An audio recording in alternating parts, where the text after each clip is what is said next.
तो ईरान ने कुछ ही घंटे पहले इसराइल पे अराउंड 200 मिसाइल्स के साथ अटैक किया है। And what was the reason for the attack? ये अटैक एक रिवेंज अटैक हो सकता है from Iran for pager attack जो इसराइल ने किया था हाल ही में, रिसेंटली ही किया था। वो ये स्टार्ट हुआ लास्ट ईयर जब इनका पहला फाइट हुआ था इसराइल वर्सेस ईरान का। तब उसके बाद इसराइल को सारी इंफॉर्मेशंस जो थी, कॉन्फिडेंशियल इंफॉर्मेशन जो थी ईरान की, वो सबसे पहले मिल जाती थी। वो भी कैसे? क्योंकि ईरान के जो फ़ोन्स, कम्युनिकेशन डिवाइसेस होते हैं जैसे कि कंप्यूटर वगैरह, वो सब बग्ड मतलब एक तरीके से आप कह सकते हो कि ये हैक्ड थी। और जो कम्युनिकेशन जो होती थी वो इन्फॉर्मेशन इसराइल को मिल जाती थी। तो इसी का फ़ायदा उठा के इसराइल वन स्टेप अहेड था इनके, ऐसा कह सकते हो भाई। पेजर एक ऐसा डिवाइस है जो कम्युनिकेशन के लिए यूज़ किया जाता था पास्ट में, बट अभी भी वो भाई डिवाइस बहुत ही अच्छा है और उसको यूज़ करते हैं फॉर कम्युनिकेशन। पेजर एक ऐसा डिवाइस है जो रेडियो फ्रिक्वेंसी पे चलता है, नॉट कि इंटरनेट या फिर ऐसे टावर सिग्नल्स के थ्रू चलता है। वो चलता है रेडियो फ्रिक्वेंसी पे। तो हाँ, और एक और चीज़, उस पर बस मैसेजेस आ सकती है। कुछ पेजेस हैं जिन पे सेंड भी हो सकती है, बट ज़्यादातर जो है उन पे मैसेजेस आ सकती है बस।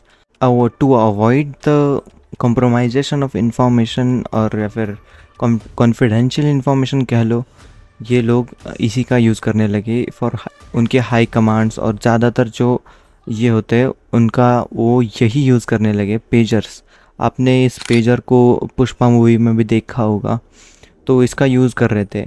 और ट्विस्ट की बात, सबसे बड़ी ट्विस्ट की बात ये थी कि भाई जो ये पेजर्स यूज़ कर रहे थे, कुछ 5000 के अराउंड पेजर्स इनके पास थे जो इन्होंने मंगाए थे वियतनाम से।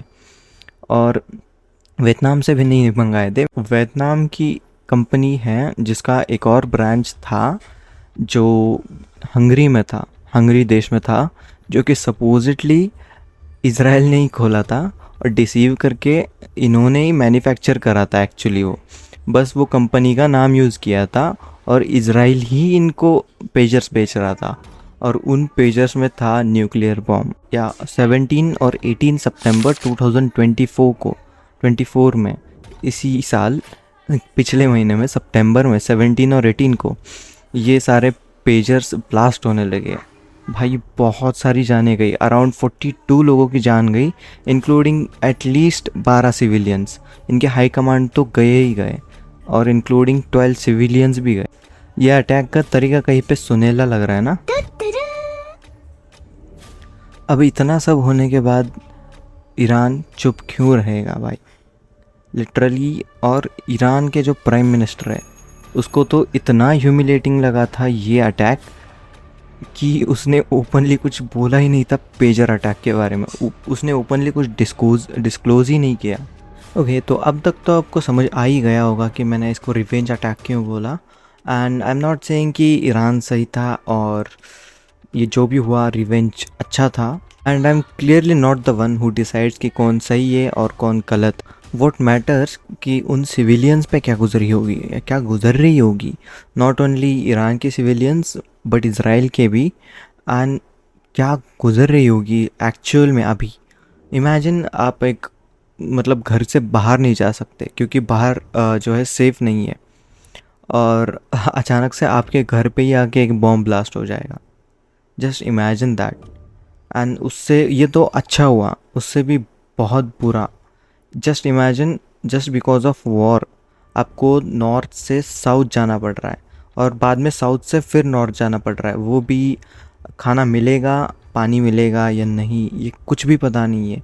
और आपके क्लोज वंस जो होते हैं, लव्ड वंस जो होते हैं, वो ज़िंदा है भी या नहीं भी ये भी नहीं पता। और तो और आपके अगर सामने कोई मर जाए, किसी किसी कैजुअलिटी में अगर कोई सामने, अगर आपके लव्ड वंस या फिर जो आपकी क्लोज है वो मर जाए, तो कैसा लगेगा? ये तो वो लोग हैं ना जिन्होंने कुछ भी नहीं किया, they just want to live their life just like us, just like you, just like me. वो बस जीना चाहते हैं, बट वॉर के चलते उनको वो भी नहीं मिल रहा अच्छे से। और क्या इसे हम वर्ल्ड वॉर 3 की स्टार्टिंग बोल सकते हैं? देखा जाए तो हाँ और ना। अगर इसमें दोनों साइड में से किसी भी साइड के लिए कोई भी एक पावर कंट्री, जो पावर कंट्री मतलब जो एक बड़ी जो कंट्री है, जो पावरफुल कंट्री है, जैसे चाइना, यूएस, कोई भी कंट्री किसी भी साइड से नहीं खड़ी होती, इन्वॉल्व डायरेक्टली नहीं होती, तो अच्छा है। मतलब वॉर अभी तो नहीं मिलेगा, बट अभी के लिए तो कुछ नहीं होगा, ठीक है।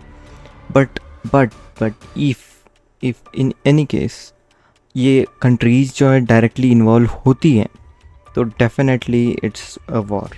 और अगर रशिया इसमें पार्ट लेती है तो इट्स ऑल आउट।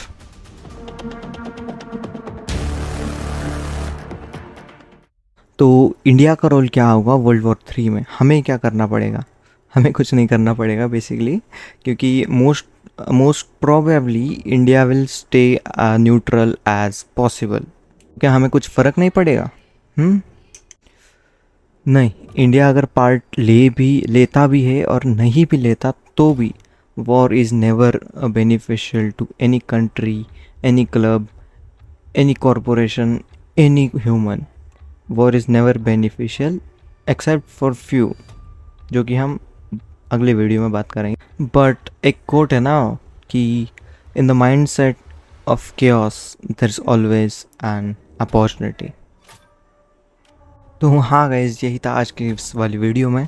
और जितना हो सके इस वीडियो को शेयर करो और लाइक भी कर दो और सब्सक्राइब भी कर दो फॉर फ्यूचर वीडियोज़। ऐसे ही वीडियोज़ मैं लाते रहूँगा इन्फॉर्मेटिव। एंड तब तक के लिए